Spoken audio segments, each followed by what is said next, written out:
Good evening, everyone. My name is Elizabeth, the Education Coordinator for Marlene's Market and Deli.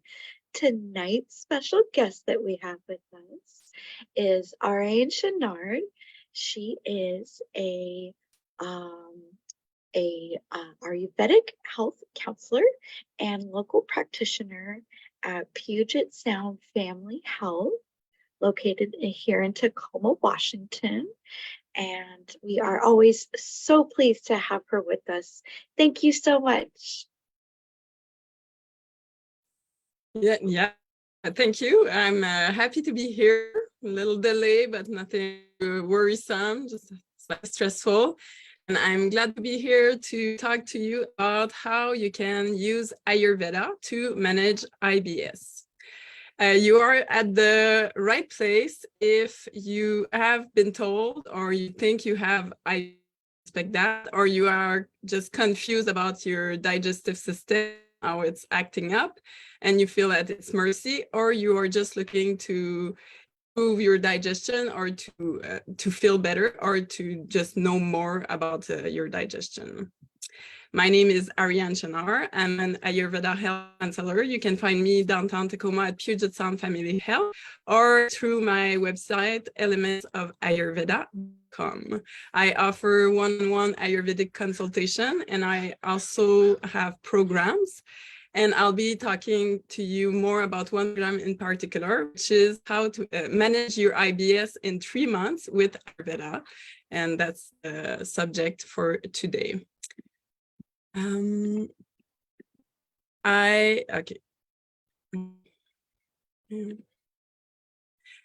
the for today is we're going to talk about IBS, irritable bowel syndrome, of course. Also, it is Ayurveda. Not everyone knows Ayurveda or what it is, and why would that be useful for IBS, and how we, with Ayurveda, we are approaching IBS in an individualized way, and we find the root causes, and we can improve the well-being for each individual. There are no generalized recommendations with Ayurveda. Work like that. And then conclusion, and I'll take questions. IBS, what is it? Well, the good news for those of you who have IBS is that it is not a disease. So that is great news. It is a syndrome, and it's kind of a broad category where we put a lot of people that have different symptoms. Everyone has a different version, their own little version of IBS. Symptoms might be constipation or diarrhea or a mix of both, alternating. There can be mucus in stools or very slow transit time and constipation in that way. Or constipation, like dry constipation. There can be a variety of symptoms and pain, cramps, general feeling of not feeling digestion going well. It is estimated that up to 20% of the Western population is affected by IBS. Like it's a category where we everyone that has kind of symptoms. And what's interesting is that 2/3 of those affected are women. Symptoms can be mild, from just a few mild digestive issues to quite debilitating, and can cause social anxiety. Someone that has to know exactly where the nearest bathroom is and run there at a moment's notice in a social situation. It can be quite embarrassing. Now, what is Ayurveda and how can it help?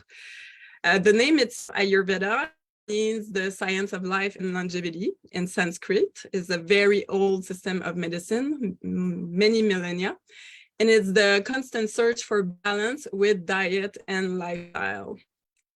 Focused on digestion. That's the main focus of Ayurveda, and most of it with diet. It's a science of habits, meaning good habits will help us stay healthy, just as bad habits, even though we might not see right away how they affect us, they might contribute to our being unwell or developing diseases on the long run. The folk medicine, everyone can Ayurveda. And with Ayurveda, good health starts with digestion. That's why we focus heavily on balancing digestion. And that is why it is so interesting to use Ayurveda for IBS or digestive issues. We are what we eat and digest. We can be in the best, a lot of money on buying very healthy food. If we don't digest it well, nothing will come of it, and it can even cause issues. And according to Ayurveda, all diseases stem from poor digestion. If you have IBS or other poor digestion, you could be on the long run developing diseases. There's stages of diseases in Ayurveda. There are 6 stages. And when you get diagnosed with a disease, you're at stage 5. All the stages before, you have opportunity to reverse the progression of disease and balance yourself in multiple ways. Of course, the more we wait, the harder it gets. But if we balance symptoms are just starting in the digestive tract, we can avoid a lot of complication. When the digestion is poor, the rest of our life, no one's happy or feeling super joyful when they have digestive issues and symptoms. So it affects our mood, our emotions, sleep, energy levels, etc. And IBS, great, it is not a disease, but if it's not balanced, if your digestion is not balanced, it could worsen and lead to issues beyond, beyond the digestive tract. So as prevention is the best medicine, and Ayurveda is all about prevention, let's balance our digestive system, and we get better health overall and better well-being. Ayurveda also uses a unique approach for every individual. No 2 people are considered the same, because the same conditions might have different symptoms or different causes for a different individual, and how we bring back balance will also differ. This is very true when we look at IBS. There can be 1,000 persons with IBS, and none of them will have exactly the same manifestation of symptoms, and none of them will have the same causes. And for every of these 1,000 individuals, the way to really gain back their balance will be slightly different or very different. And you might ask yourself, well, how this person, me, in front of you, can figure out how is good for one individual in particular. Well, we go back to very basics Ayurveda, and we use the qualities of nature. Ayurveda's qualities of nature that are called gunas. There are 20 of them. They are organized in pairs of opposites. Here I put them all. It's not necessary for you to learn them all, but it's to give you an idea. So each pair of opposites is a measure of something different. And these gunas, you can use them to qualify anything in nature, anything that affects you, the food you eat, your environment, the clothes you're wearing, the activities you're doing, your lifestyle, etc. And we're using them because in Ayurveda, it's not so important to give a name to a condition. What's more important is to get the sense of how it manifests. Is it a condition that is more light, or is it more dry, or is it more cold? Because when we have this understanding of a symptoms, we can know that we can balance it by using the opposite quality.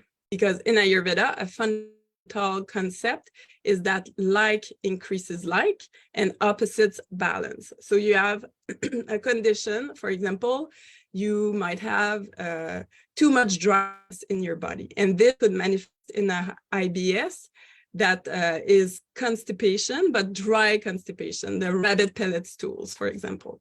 So that would be too much dryness, but you might not realize that you're adding again and again this quality of dry, because in your diet, you're eating mostly sandwiches or chips or dry fruits and raw vegetables, and you are creating a bigger imbalance. Our bodies are very good at maintaining balance, maintaining homeostasis.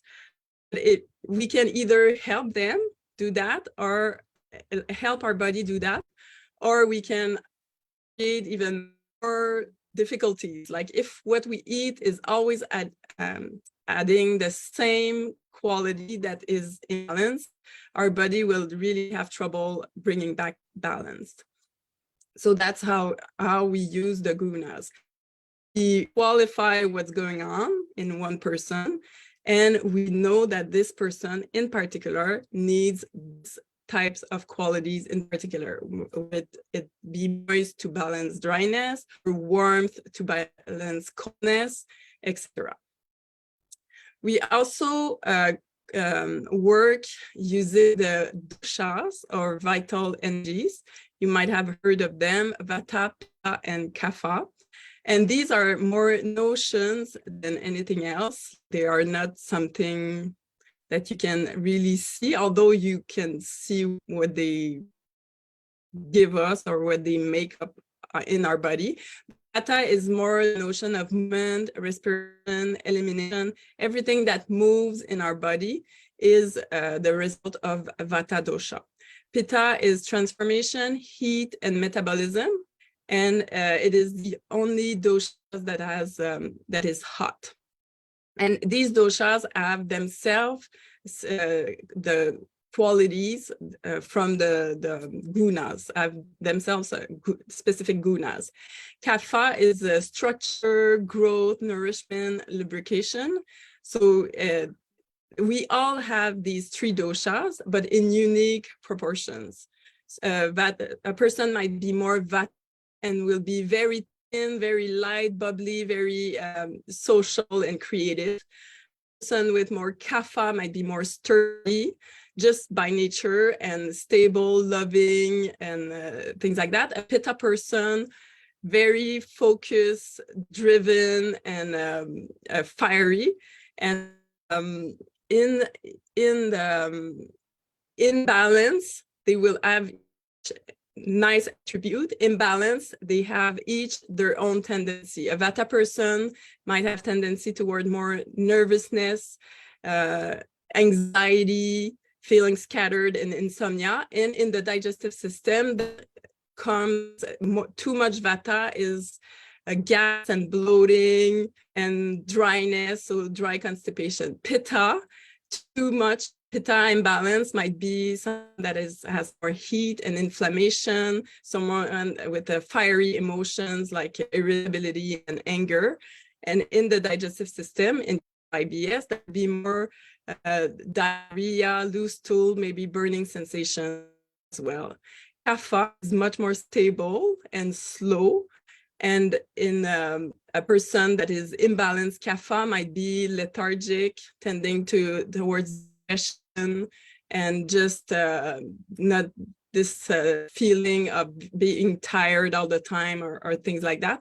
In their digestive system, this might be very slow transit time and sluggish digestion, mucus, because kapha is all the lubrication, things like that. So this is how we can also determine, okay, this person is more Vata, their symptoms are more Vata, and I have more information about that person in particular, and I can know how to balance, because I know I have to go towards opposites to balance. In Ayurveda, we use food as medicine. That's our main medicine.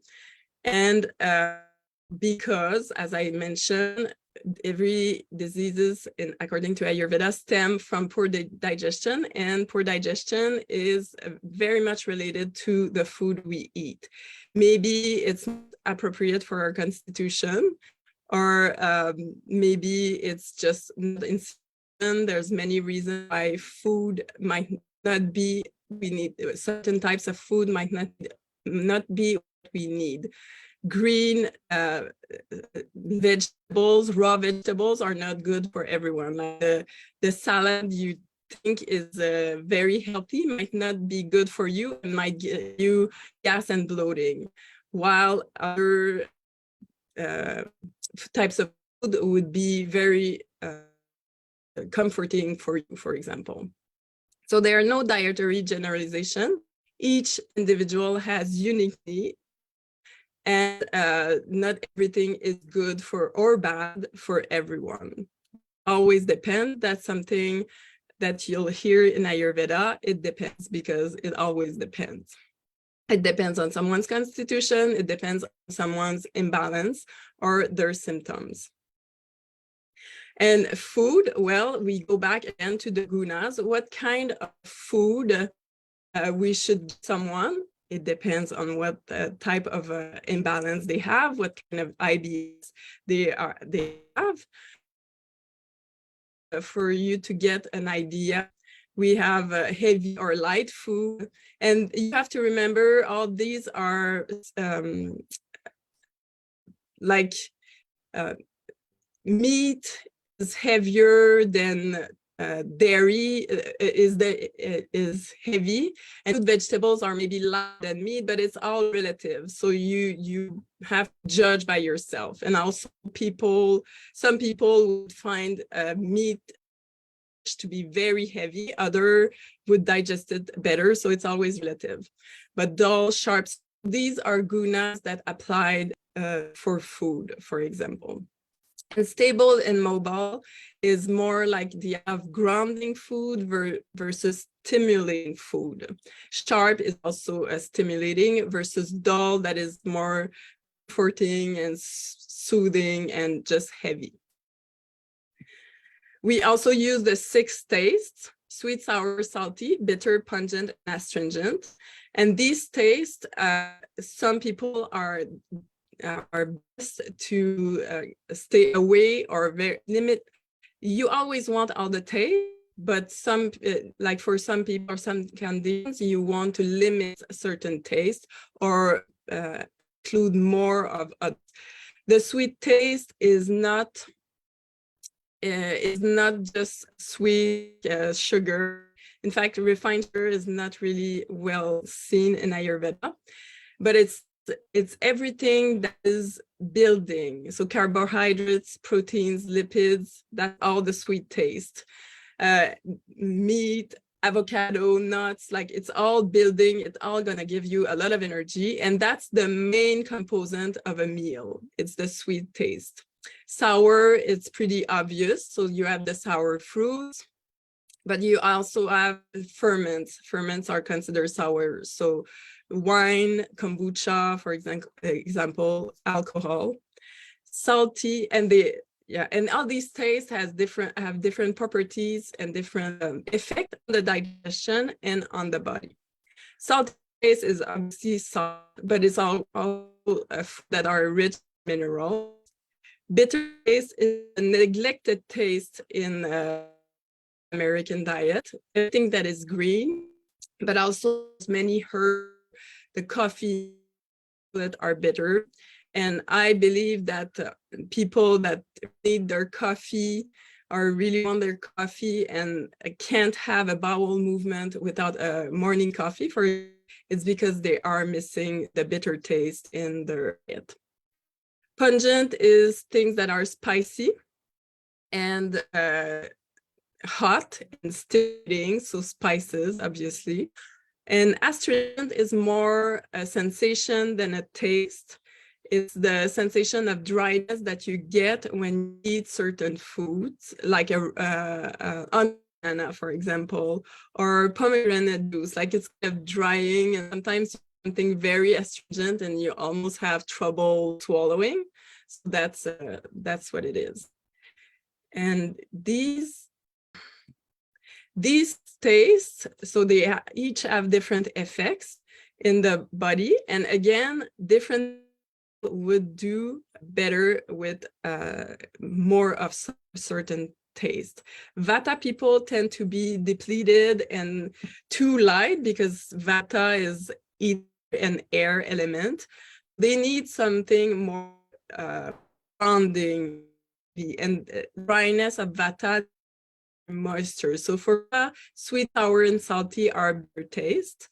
Pitta with heat and such, they need taste. For Pitta, it's more sweet, bitter, and astringent taste are all cooling. And Kapha, that is heavy and slow, they need stimulation. They don't need the sweet taste much because that's too heavy, and it's also cool, so they need warmth, stimulation. So for Kapha, bitter, pungent and astringent also, because Kapha tend to be too moist. And like lots of mucus or things like that, you want astringent. And astringent also is very toning, like, you know, a product that an astringent for the face, it tones the skin, and astringent is the same, but to the digestive tract. So depending on type of IBS, depending on your constitution, depending on your imbalances in general, you would be recommended to go more toward it, include different tastes. So that is how Ayurveda approaches anything, really, any conditions. With IBS, it's not very different. It's just that we stay focused on the digestion, but we have to go beyond what. So a consultation with me, for example, would start with a longer, the first meeting would be long because it takes time to just get a sense of what is going on with a person and what is a person's constitution. And this is determined by questions. I'm looking at the person, how is their physical aspect, their hair, their eyes, their nose, their hands, everything like that. It's of points. At the end, I have, okay, this person is more Kapha, or this person has Vata, or it's probably equal Vata. And not just like for constitution, but their tendencies to what kind of imbalance do they tend to? Is it more dry imbalance? Is it heat imbalance? Is it more moist imbalance? So that tells me what their constitution is and also what are their imbalances. So is IBS in this case manifesting? Is it more dry pellet stools, or is it more like sluggish digestion, is or heat, maybe with diarrhea, etc. All this gives information.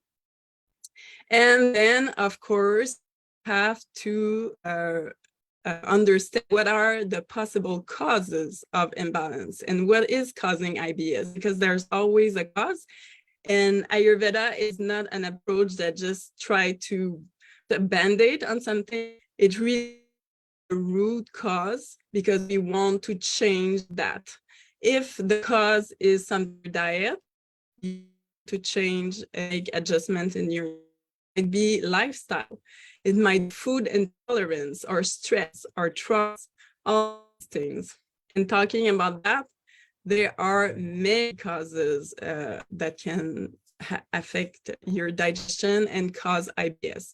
Which one is one that affects your digestion? Well, that's something to determine. So stress is a major factor in digestive trouble. Stress, our ancestors did not have stress, we have stress. Stress is supposed to be thing just temporary to let us know that being attacked or like there's something, but chronic stress, like with modern life, with so much going on and busy schedule and things like that, this has an impact on digestion, because on a normal day, like for optimal digestion, there's up to 60% of our energy goes toward digestion. But if we're stressed, our energy is not gonna go oh, okay, I'm going to digest, do it goes somewhere else, like in the limbs because you're supposed to be running, or your head because you're thinking and things like that. So digestion is not going to be all, and that can lead to issues. Of course, emotional upset or trauma or grief also affect digestion. And that's why it is important to deal with these issues, to process things that might have happened.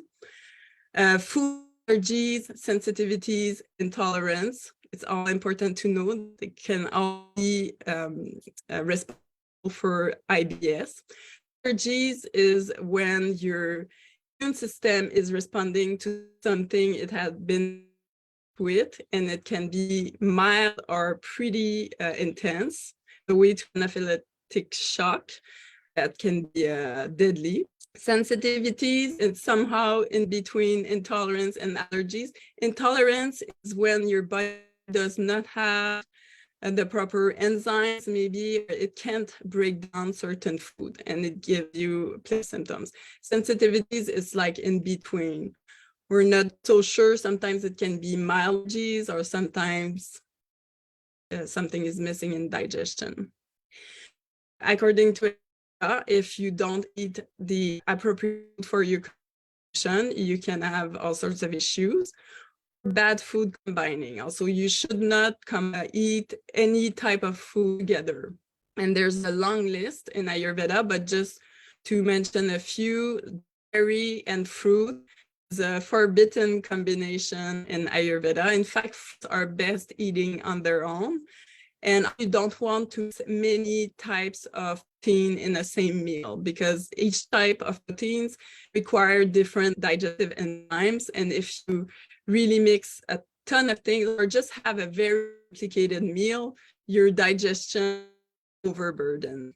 If you have shrimps, and like I'm saying, that doesn't really sound good, but if shrimp and steak and eggs and cheese all in a meal, you might have trouble. And so again, some people are better than others and have a digestion that can go through anything. But if you're here today, it might not be the case for you.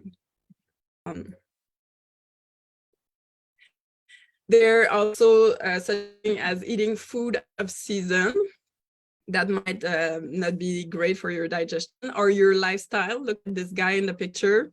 I bet he's going to have trouble in the afternoon, some bloating and gassiness, because he's really eating something that seems a bit complicated, this sandwich, and not taking time at all to eat it properly. Poor chewing. Chewing is very important, that you have to take time to do it.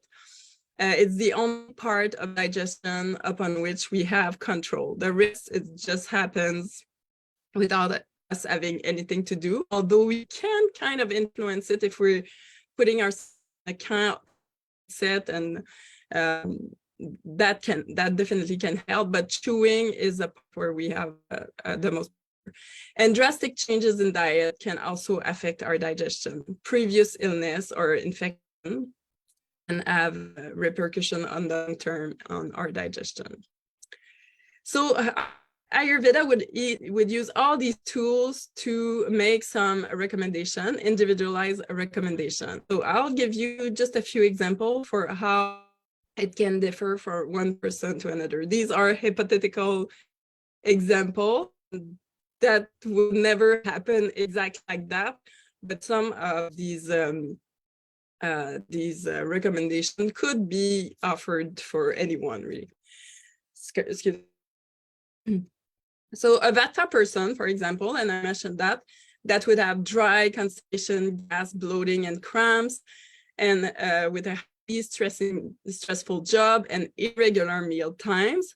For that person, I want to balance what they are feeling, what I have qualified as dry, mobile, gassy, light, etc. is all Vata type of constipation and IBS, with moist, grounding food. So for that person, things that are like more stews and soups and meat. Well, meat might be a bit complicated there, but maybe limited grounding food and more moistening food would be good for that person. And you want to avoid light, dry, mobile foods such as popcorn, salad, chips, things like that, because that's only gonna increase the imbalance for that person. In lifestyle, you want to eat at regular time, take time to eat slowly, do well. So that's all kind of the recommendation that I could give. But of course, it's going to be personalized with the person I'm dealing with. Herbal recommendation in that case, fennel, cardamom, valerian, things that will help with bloating, cramp, digestion in general, but that will be at the same time kind of grounding for vata and warming, because vata tend to run cold. Another example is a kapha person. A kapha person that has a sluggish digestion and is constipated as, but this is because of very slow, sluggish transit time. So they might dry or anything. It's just that it takes a lot of time to go out.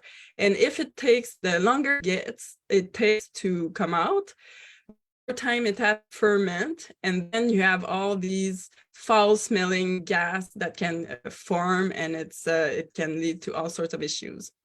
So for this person, we don't want the diet that will recommend for the other person. We want different that is going to work for this person, and this person would do with light, stimulating, and mobile food. We want things that will release the peristalsis and will get things going.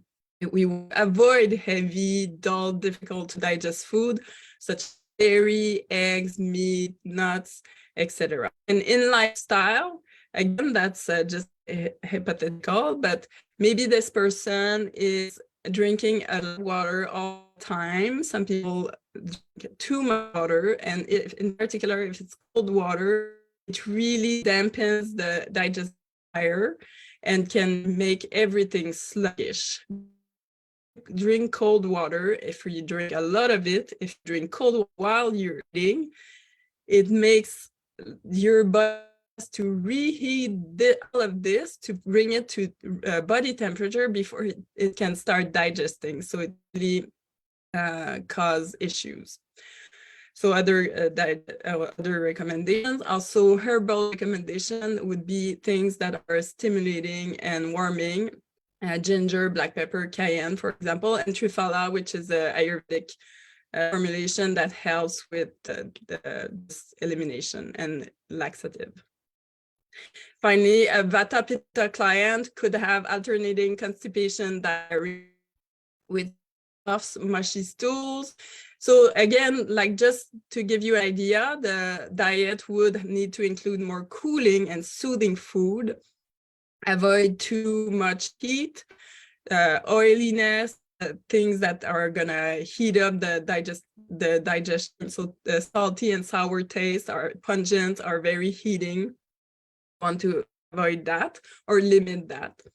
And in lifestyle, that might need to just take on a meditation or something for stress, or it really depends. And her recommendations again would be different. That person, because you'd want something that is soothing and just soothing and maybe coat the digestive tract to improve if there's burning sensations. So that's how Ayurveda works, and that is how it works for IBS. So just to conclude, IBS, yay, it is not a disease, but it can have significant impacts on someone's health and well-being. And if left unchecked, it can worsen and get beyond the digestive tract. And now we have much to deal with. So it's great to deal with that when it's still in digestive tract.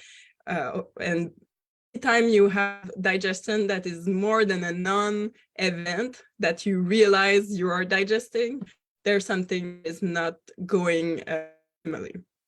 So Ayurveda is very well suited to deal with IBS because it focuses on digestion first and foremost, and also it has a approach. And IBS is different for everyone, so it is very well suited for that. And you can take the leap, balancing your digestion right now with Ayurveda, with me or with another person. But if you'd like to do that with me, I'm offering a program, a 3-month program, and where you will gain knowledge that will last you a lifetime. I offer this program. It's 3 months, and you get 4 individual sessions, 2 15-minute and chat access to me. You have weekly modules to just give you information and guide you through the program. And in the middle of the 3 months, there's a 3 days food cleanse with the preparation, the cleanse, and introduction of food to test for intolerance. It's not really an elimination diet, but it still can help. I offer that for the people here that are interested. There's a $75 off with the coupon code Marlene's75-75. So thank you. That is all that I have today for IBS and Ayurveda, and I'm ready to take on questions if you have any. Thank you very much.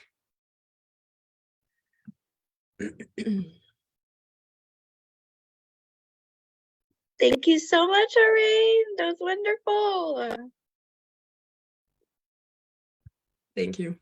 Yes. I'm going to go ahead and stop the live stream. So thank you everyone who tuned in live with us. And take a look at in the comments for how to reach our wonderful presenter. So thanks for stopping it.